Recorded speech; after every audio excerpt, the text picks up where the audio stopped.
Well, welcome back. It's October 26th. And this is what we get. This is what we get to see. We got blasted pretty good. It's been rain, but it's got cold enough now where we got snow.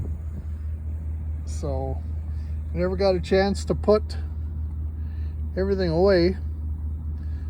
Not sure if you can see very well, but this is let me give you a little once around.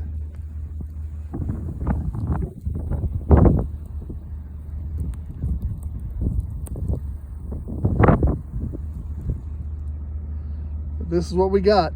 We Iowa, Illinois, Minnesota, South Dakota. Boys, this stuff's coming your way. Better keep those combines rolling.